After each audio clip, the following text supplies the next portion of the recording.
Jhenaidah diabetic সমিতির ত্রিবার্ষিক নির্বাচনে ঝিনাইদহ জেলা বিসিডিএস এর সভাপতি আখতারুজ্জামান আক্তারকে ফার্মাসিউটিক্যাল রিপ্রেজেন্টেটিভ অ্যাসোসিয়েশন ঝিনাইদহ জেলা শাখা ও জেলা ম্যানেজার ফোরামর আয়োজনে সংবর্ধনা প্রদান করা হয়েছে।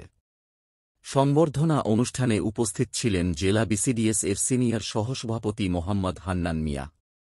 আরও উপস্থিত ছিলেন ঝিনাইদহ জেলা ম্যানেজার ফোরামের সভাপতি রঞ্জু আহমেদ ও সাধারণ সম্পাদক সাইদুল ইসলাম সাইদ, সহসভাপতি সাকলাইন সোহেল, উপদেষ্টা মণ্ডলীর সদস্য সাজ্জাদ হোসেন।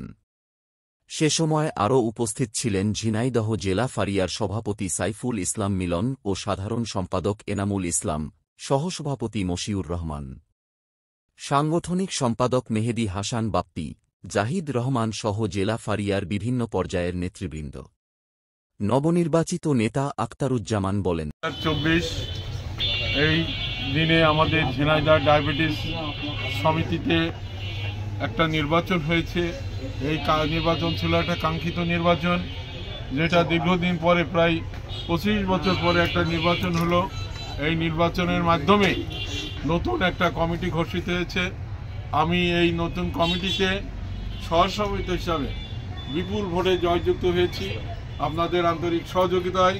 এই জন্যে আমি আপনাদেরকে আগামী দিন যাতে আরও সুন্দরভাবে আমরা চলতে পারি, ওই ডায়াবেটিস সমিতি চালাতে পারি, সেই জন্য আপনারা পরামর্শ দেবেন। যেহেতু এটা ডায়াবেটিস সমিতি, ওষুধ সমিতি এবং ফারিয়া ম্যানেজার ফোরাম সব কিছুই এর সাথে সংশ্লিষ্ট।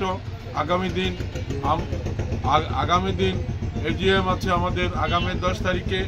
এই এজিএমে আমাদের আরও নির্ধারিত হবে আমরা কিভাবে এটা পরিচালনা করব, সুন্দরভাবে করব, সাধারণ মানুষের কাজ করব এবং যাতে কোনোভাবেই কোনো দুর্নীতি না হয় সেই জন্য আমরা চেষ্টা করব ইনশাল্লাহ। আগামীতে আপনাদের আন্তরিক শুভেচ্ছা এবং আপনাদের যাতে আপনারা চলেন, আপনাদের শারীরিক সুস্থতা, পারিবারিক সুস্থতা এবং পারিবারিকভাবে আপনারা ভালো থাকেন, সুন্দর থাকেন, এই দোয়া করে আমার কথা শেষ করছি। সবাইকে ধন্যবাদ।